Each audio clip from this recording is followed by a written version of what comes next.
capítulo 2, versículos del 1 al 4. Habacuc 2, versículos del 1 al 4. Y la palabra del Señor dice así: sobre mi guarda estaré, y sobre la fortaleza afirmaré el pie, y velaré para ver lo que se me dirá, y qué he de responder tocante a mi queja. Y Jehová me respondió y dijo: escribe la visión y declárala en tablas, para que corra el que leyere en ella. Aunque la visión tardará aún por un tiempo, mas se apresura hacia el fin y no mentirá. Aunque tardaré, espéralo, porque sin duda vendrá, no tardará. He aquí que aquel cuya alma no es recta se enorgullece. Todos juntos. Mas el justo por su fe vivirá. Amén. Bendita sea su palabra.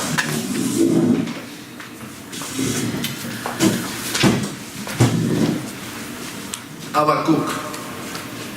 Este es uno de esos libros que es desconocido por muchos, aún dentro de la iglesia.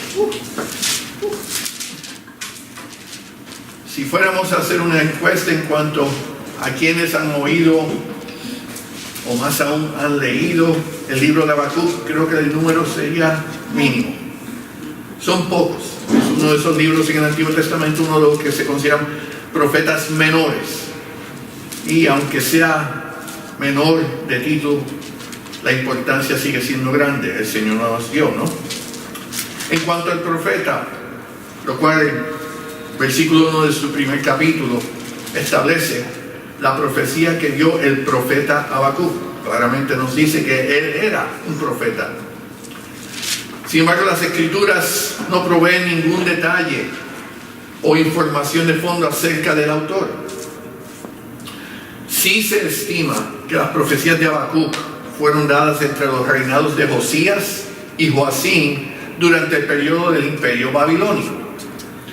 Y algunos eruditos han deducido, basado en la oración salmo contenida en el capítulo 3 de este libro, que en adición de ser un profeta, como mencionamos, Habacuc era un cantante en el templo. Sin embargo, esto es estrictamente una conjetura, no es un hecho. En cuanto al libro en sí, los primeros 2 capítulos del libro están principalmente compuestos de un diálogo entre Habacuc y Jehová. Y es algo que en sí nosotros nos podemos relacionar cuando leemos estos 2 capítulos, porque vemos a un hombre, aún siendo profeta de Dios, en su humanidad, no entendiendo lo que está sucediendo y cuestionando a su Dios. El relato comienza con el profeta en un estado de perplejidad, deprimido y desesperado por la maldad a su alrededor y lo que él estima falta de disciplina de parte del Señor, y más específicamente los pecados de su pueblo Israel y el aparente silencio de Dios. Como resultado, encontramos al profeta presentando una queja a Jehová debido a la violencia y maldad que está viendo por todas partes y la aparentemente falta de castigo, como mencioné, para aquellos que ejercen la maldad. El versículo 12 del capítulo 1 dice así: ¿hasta cuándo, oh Jehová, clamaré y no oirás? Y daré voces a ti a causa de la violencia y no salvarás. Lo que el profeta expresa en estos versículos es básicamente una repetición del sentir de otro personaje bíblico, el rey David, cuando declaró en el Salmo 73: porque tuve envidia de los arrogantes, viendo la prosperidad de los impíos. Vemos a 2 hombres de Dios mirando a su alrededor, mirando el crimen, la corrupción, la violencia, toda la maldad que existía en sus tiempos. Dicen, uno pudiera decir que es mejor ser malo que ser bueno. Fíjense todo lo que ellos hacen. Y ese es el sentir que ellos están expresando. La queja de Habacuc es expresada de tal forma que da a entender que su percepción acerca de Jehová es que Él es un Dios de justicia, quien no tolera la maldad. En su mente Habacuc está diciendo, ¿cómo el Señor permite esto? Fíjense ese capítulo 1, una vez más, versículo 13. Perdón. Dice así: son tan puros tus ojos que no puedes ver el mal. No te es posible contemplar el sufrimiento. ¿Por qué entonces toleras a los traidores? ¿Por qué guardas silencio mientras los impíos se tragan a los justos? Eso es en la Nueva Versión Internacional. Al oír esas palabras, estamos viendo un hombre que no comprende. Él no podía comprender cómo un Dios santo podía permitir y tolerar la maldad sin ejercer juicio. Habacuc estaba expresando un profundo sentir de aflicción y dolor debido a lo que estaba presenciando. ¿Cómo es posible que toda esta maldad no esté siendo juzgada? Una vez más, el capítulo 1, versículo 4, al final dice: el impío asedia al justo, por eso sale torcido el juicio. Él estaba confuso. El profeta de Dios no comprendía lo que estaba sucediendo, pero aún más por qué estaba sucediendo y por qué estaba siendo permitido. Un Dios justo que permite el pecado. Si lo fuéramos a tratar de resumir.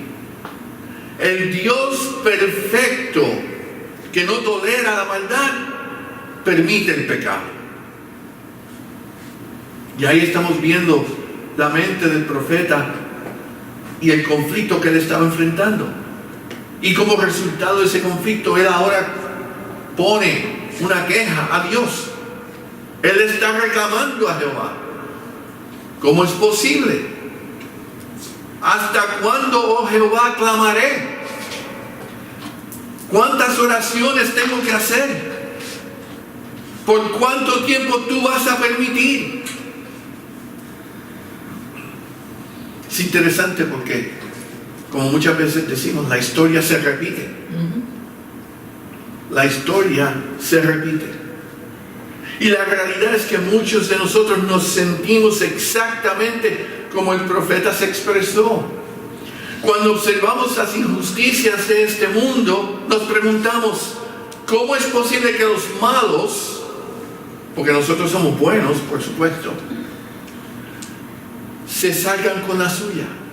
Y nosotros, los que tratamos de hacer las cosas bien, los que seguimos las reglas, los que tratamos a la gente bien, sufrimos tanta injusticia. ¿Por qué la maldad no está siendo juzgada? ¿Hasta cuándo, Señor?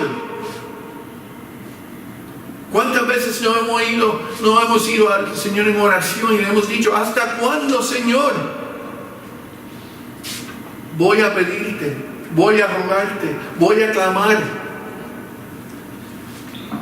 A causa de esta maldad, para que nos rescates y juzgues a aquellos que te rechazan. ¿Por qué tú permites que esto siga sucediendo? ¿Por qué ya no acabas? Señor, como dice el último libro, ven pronto. Ya ven, para que esto se acabe. ¿Cuántos de nosotros no hemos hecho o dicho eso? Porque ya pensamos que no hay razón alguna por la cual el Señor debe de permitir que esto continúe como va. Así pensamos. Y uno se pudiera también preguntar por qué las respuestas del Señor se demoran tanto, mientras que los impíos, los pecadores, los malvados siguen haciendo lo que quieren.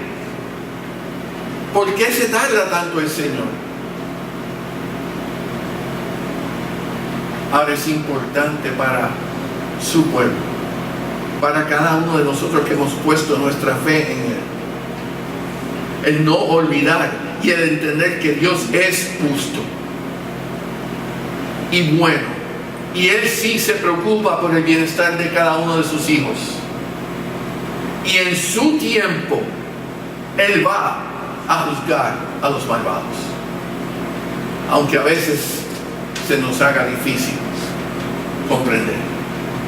Pero si creemos en este hecho, en vez de estar preguntando ¿cuándo, Señor?, lo que debemos es estar preparados para el cumplimiento de la promesa de su regreso. El profeta estaba enfocado en lo que estaba a su alrededor, la maldad a su alrededor. Y muchas veces nosotros hacemos lo mismo.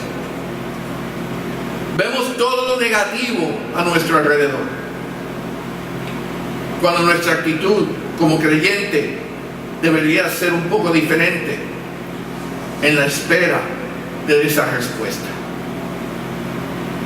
Habacuc 2:1 dice así: sobre mi guarda estaré, y sobre la fortaleza afirmaré el pie y velaré para ver lo que se me dirá.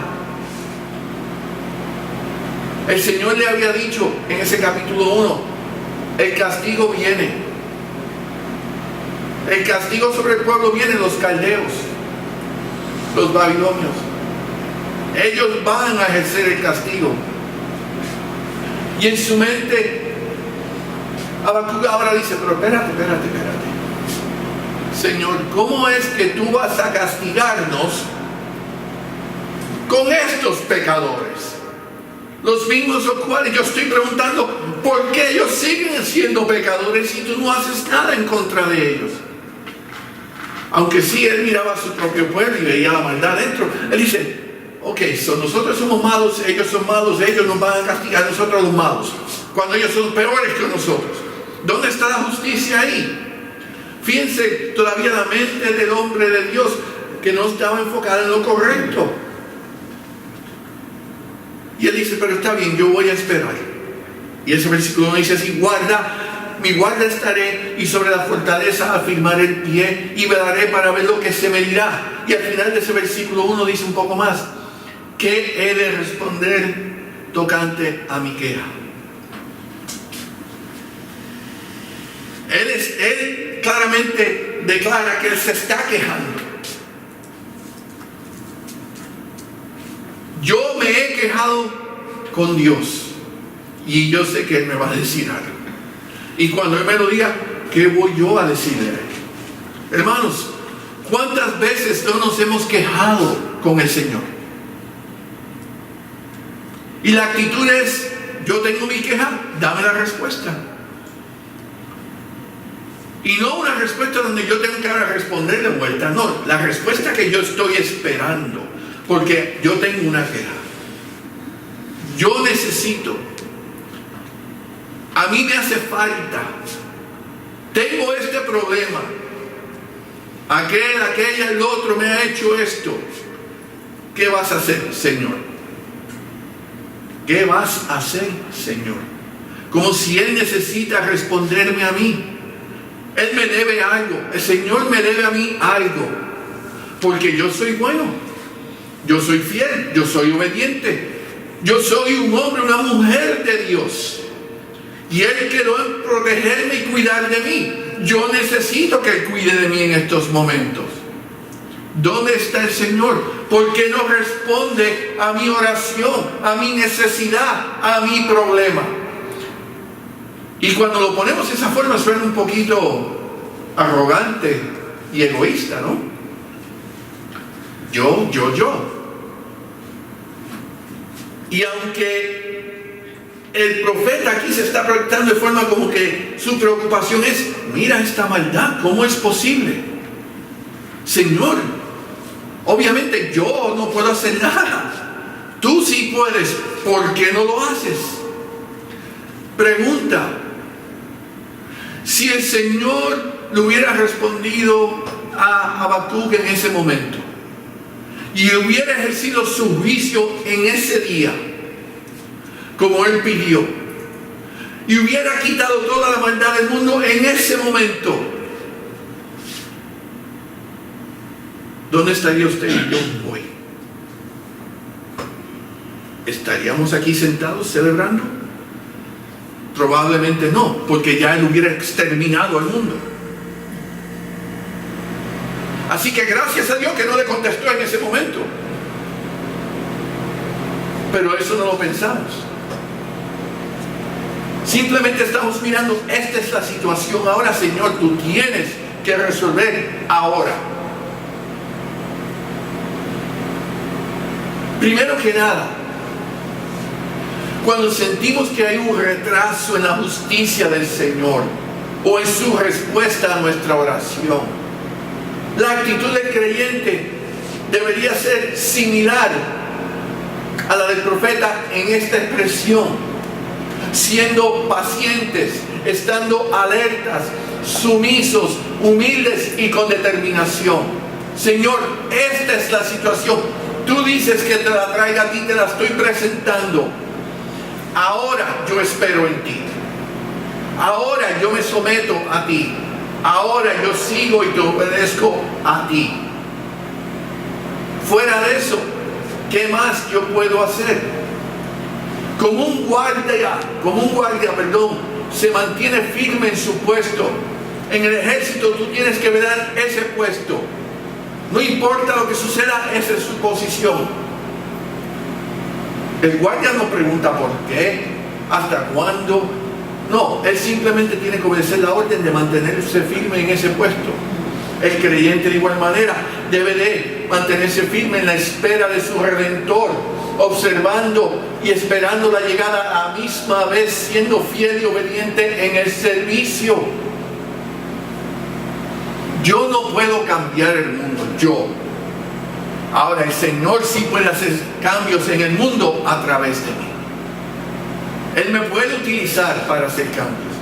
Él puede hacer grandes cosas conmigo si yo me someto a Él y soy fiel y obediente a Él. Cuando yo lo entiendo, yo no tengo que tener la respuesta.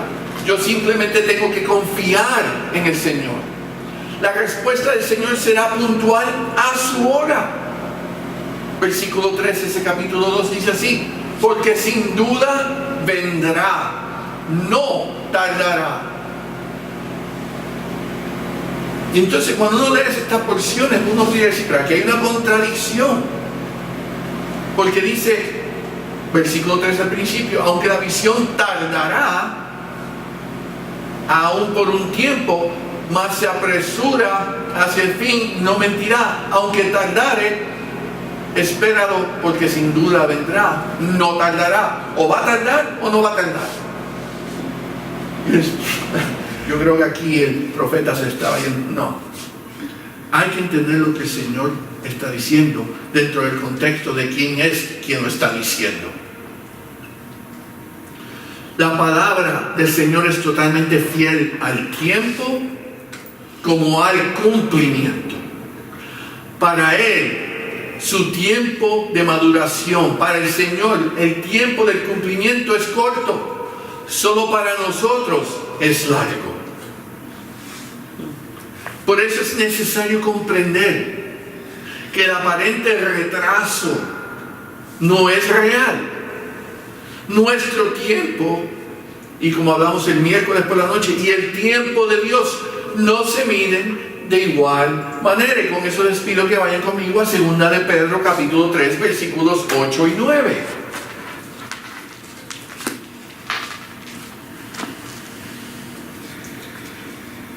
En la segunda carta del apóstol Pedro, ese capítulo 3 versículos 8 al 9, leemos lo siguiente: mas, oh amados, no ignoréis esto, que para con el Señor un día es como ¿qué? 1000 años, y 1000 años como un día.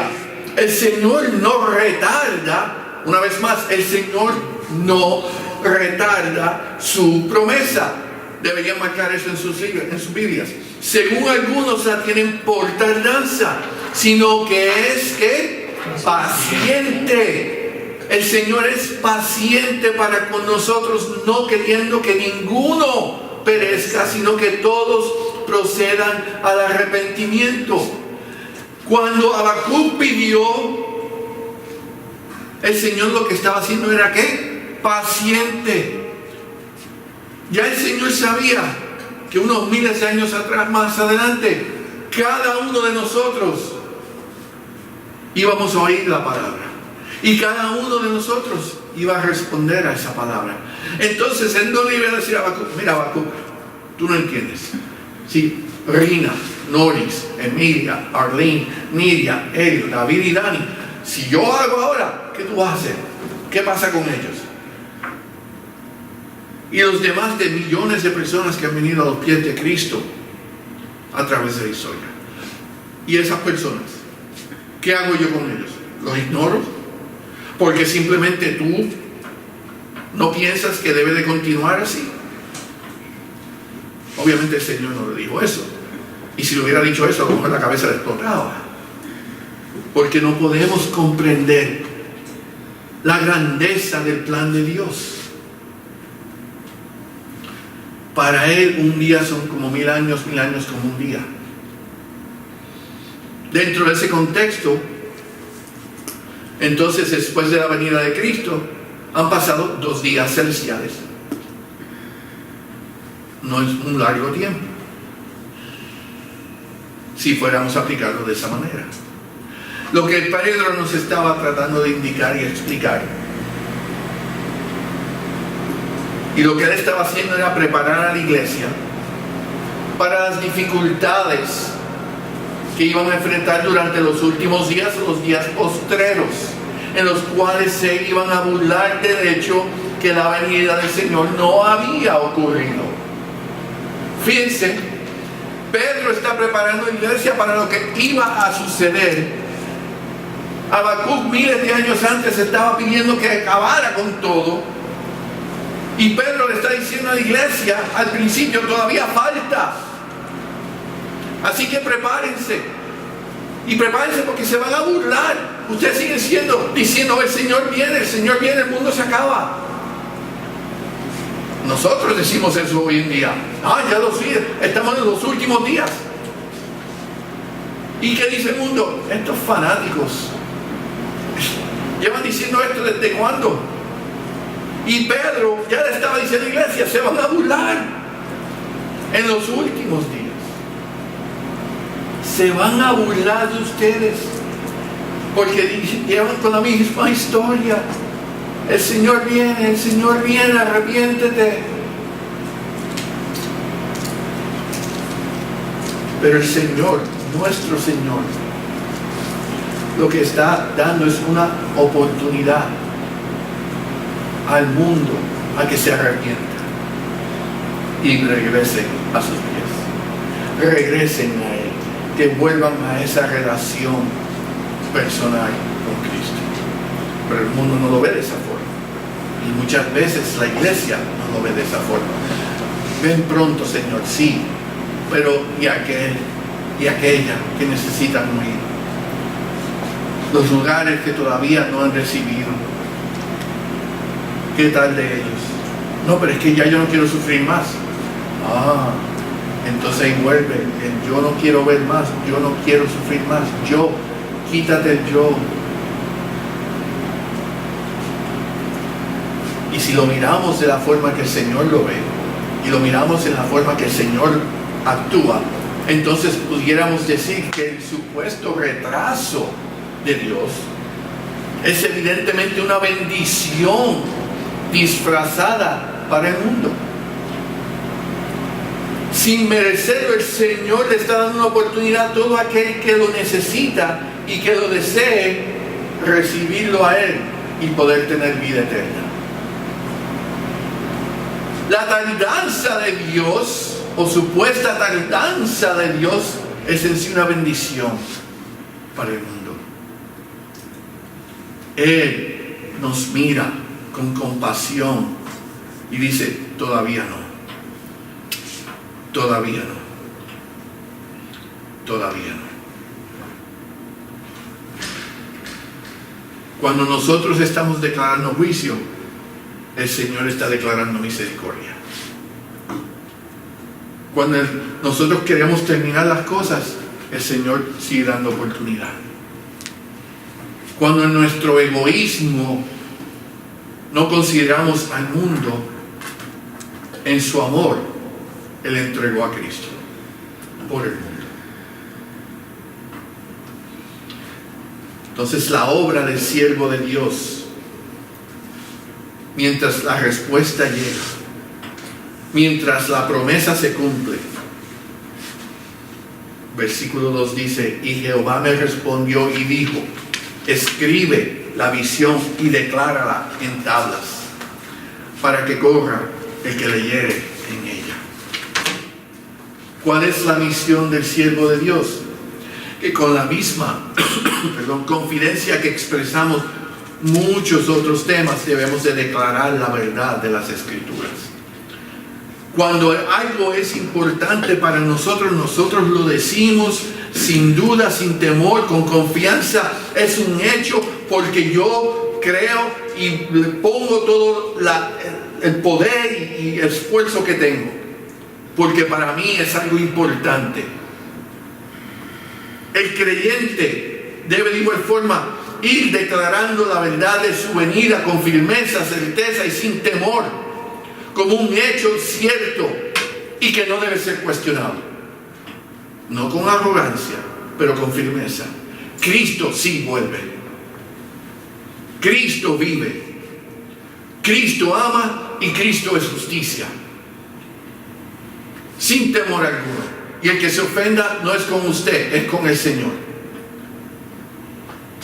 Declararlo claramente y prácticamente, para el que lo oiga pueda reaccionar como consecuencia de lo que ha oído.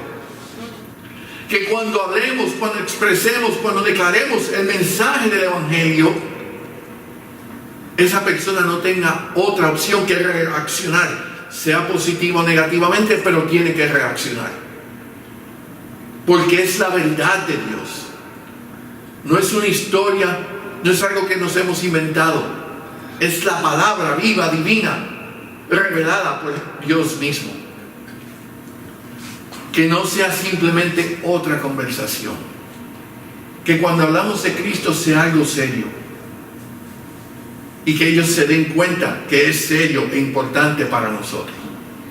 Y si no lo van a tomar seriamente, concluya la conversación. Porque el Señor no es un chiste. El verdadero creyente estima y considera las promesas del Señor como si estuviera tratando con los compromisos de los negocios. En el trabajo, cuando decimos yo tengo que hacer, y me dicen usted tiene que entregar el reporte a tal hora, en tal día, hay que hacerlo. Y de igual forma nosotros tenemos que ver esta relación con Dios y el plan divino como algo que tiene principio y fin. El Señor si viene, y viene con juicio, lo declaró Él. Entonces nosotros tenemos que mantener eso en mente y saber que si el Señor lo dijo y Él lo promete, hasta ahora Él no ha fallado en ninguna de sus promesas, lo cual indica que esa también se va a cumplir y que el fin de este mundo sí viene cuando Él determine. Y como mencionamos anteriormente, a retrasar su regreso, a retrasar el cumplimiento de la promesa o la respuesta a nuestra oración, el Señor le está dando una oportunidad al mundo que se arrepienta y regrese a Él. Y a la misma vez le está dando a su iglesia la oportunidad y la responsabilidad de continuar llevando el mensaje de salvación a todo aquel que lo necesita, no al que yo escoja. A todo aquel que lo necesita, no al que me caiga bien o al que más me ayude, porque de tal manera amó Dios al mundo. Por eso es necesario entender que todos tenemos que participar en llevar el mensaje. La carta de Romanos capítulo 10 versículos 14 y 17 dice así: ¿cómo pues invocarán a aquel en el cual no han creído? ¿Y cómo creerán en aquel de quien no han oído? ¿Y cómo oirán sin haber quien les predique? Versículo 17: así que La fe es por el oír, y el oír por la palabra de Dios. La gente no va a venir a Cristo si alguien no les habla. Y cuando dice alguien que les predique, no es un pastor desde un púlpito, es cada uno de nosotros que lleva el mensaje del Evangelio. Esto no es la función o responsabilidad de solo el pastor, el maestro, el anciano en la iglesia, como algunos piensan, sino que es de cada uno de los discípulos de Cristo. Usted y yo hemos sido encomendados. La iglesia de Cristo necesita urgentemente aceptar y dedicarse a cumplir con la gran comisión dada por Jesús antes de su partida, el llevar el mensaje a todas las partes del mundo, como dice el Evangelio de Mateo 28, 19. Por tanto, id y hacer discípulos a todas las naciones, bautizándolos en el nombre del Padre y del Hijo y del Espíritu Santo. Amén. Por eso es que el Señor no le respondió a Habacuc en la forma que él esperaba. Por eso es que el Señor ha retrasado su respuesta. Por eso es que el Señor no ha cumplido con la promesa de su venida hasta este día. Porque Él nos está dando una oportunidad. Por fe podemos cumplir con la misión de ir y llevar el mensaje y realizar el cumplimiento de las promesas en las Escrituras. Y Habacuc entendió eso y lo dijo así en el versículo 4 de ese capítulo 2, al final del versículo: mas el justo por fe vivirá. Nosotros no podemos cumplir con la misión, con el ministerio, con esta vida cristiana sin fe. Solamente en fe podemos serle fiel al Señor. Nuestras obras sin fe no tienen valor, pero nuestras obras sin fe demuestran el testimonio de Cristo. Dios, el Señor, a veces parece estar inactivo. Parece que Él no está en ese momento haciendo nada, de acuerdo a nuestro criterio. Pensamos que Él a lo mejor está descansando o ha perdido interés en lo que está sucediendo. Pero Él definitivamente sí está envuelto. Él en ningún momento descansa o se olvida. Él también tenemos que recordar que es santo. Santo, santo. Y ese hecho nos debe de hacer reflexionar en nuestra relación con Él y ayudarnos en la lucha con las tentaciones, pecados y los malos hábitos. Cuando mantenemos en nuestra mente la noción de que el Señor es santo, perfecto, puro, y vamos a ir a Él en oración, y quizás con una queja, en nuestra naturaleza pecadora, piénselo antes de abrir su boca. ¿Cómo estoy yo hoy en mi relación con Dios para tener la osadía de ir a quejarme a Él?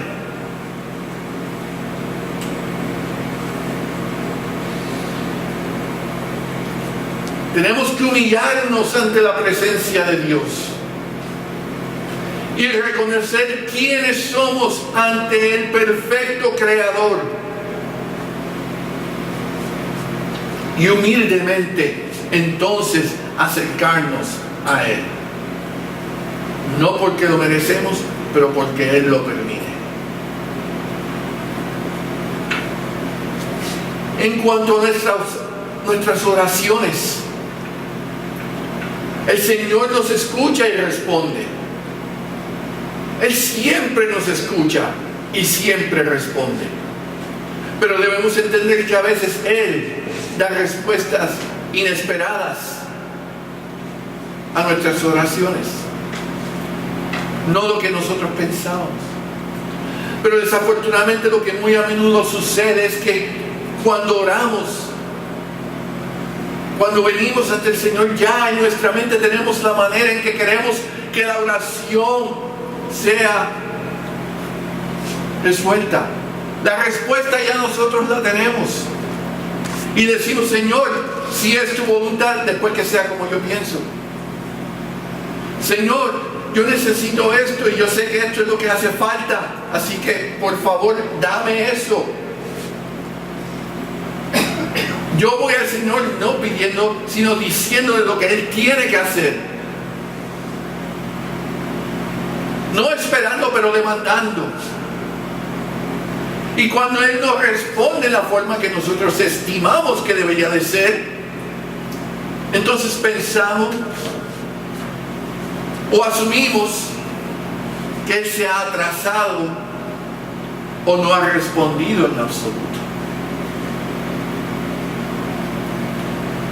Si verdaderamente confiamos en el Señor, Él sabe lo que es mejor para cada uno de nosotros. Y aunque en mi mente ya yo lo tengo todo resuelto, yo sé, paso 1, 2 hasta el 10, como todo el orden, el proceso, yo lo entiendo y eso es lo que hace falta. Lo que pasa es que yo no lo puedo hacer. Señor, esto es lo que yo necesito que tú hagas. Yo tengo que poner todo eso al lado. Yo presento mi necesidad y lo pongo en las manos del Señor, si verdaderamente confío en el Señor. En resumen, el mensaje de Habacuc es un mensaje consolador dentro de una sociedad perversa. Podemos confiar en el Señor porque Él está en control y Él no se olvida ni desampara a su pueblo. Por el contrario, los protege y cuida en la tribulación. Por otro lado, cuando miramos el Antiguo Testamento, específicamente profetas y aún más lo que consideramos profetas menores, y pensamos que esas son historias del pasado, o quizás esto es solamente relevante para los estudiosos, para los eruditos, para los teólogos, porque ellos descifran y todo eso, y no pensamos que se nos aplica a nosotros. Estamos muy equivocados. El Señor nos dio su revelación para el beneficio de cada uno de nosotros. Y a las profecías a través del Antiguo Testamento no solo son información diseñada para decirnos qué va a suceder en el futuro. Sí, el mundo se acaba. ¿Y qué significa? No, ellas nos ayudan a entender que Cristo sí está en control de nuestras circunstancias y de nuestras vidas. Y a la misma vez, estas profecías nos proveen alivio en el presente y esperanza para el futuro. Así que en este mensaje, en nuestros corazones, se mantenga el hecho de que Cristo tiene que y va a cumplir con todas sus promesas. Eso es un hecho. Y el Salmos 37, versículos 7 al 9, y con esto concluyo, dice así: guarda silencio ante Jehová y espera en Él. No te alteres con motivo del que prospera en su camino, por el hombre que hace maldades. Deja la ira y desecha el enojo. No te excites en manera alguna a hacer lo malo, porque los malignos serán destruidos, pero los que esperan en Jehová, ellos heredarán la tierra. Y el pueblo de Dios dijo: amén. Oremos. Padre nuestro que estás en los cielos, santificado sea tu nombre. Damos gracias en este momento, Padre, por el hecho de que no hay promesa que tú no hayas dejado de cumplir y no hay promesa que quede por cumplirse. Todas van a ser cumplidas hasta el día que tú concluyas con toda la obra. Sabiendo eso, Padre, sabiendo que nunca has fallado, podemos poner nuestra confianza en ti. Sabiendo que no importa lo que suceda a nuestro alrededor, tú estás en control. Sabiendo que, Padre, no importa cuánto sufrimiento haya, esto todo va a terminar. Pero mientras tanto, tú nos estás dando una oportunidad. Le estás dando una oportunidad al mundo de cambiar, una oportunidad al mundo de arrepentirse y volver a ti, y una oportunidad a nosotros de servirte, llevando este mensaje de esperanza a todo aquel que lo necesita. Padre, que no nos enfoquemos en la maldad del mundo, pero en el amor de Cristo. Que no nos enfoquemos en lo que el príncipe de este mundo está haciendo, sino en lo que nos espera cuando lleguemos a tu presencia. Que nos enfoquemos en que tú eres Dios y no hay más. Bendícenos aquí, bendice nuestros hogares y guíanos, Padre, para ser fieles servidores tuyos. En el nombre de Jesús pedimos esto. Amén. Amén. Puestos de pie, alabemos al Señor.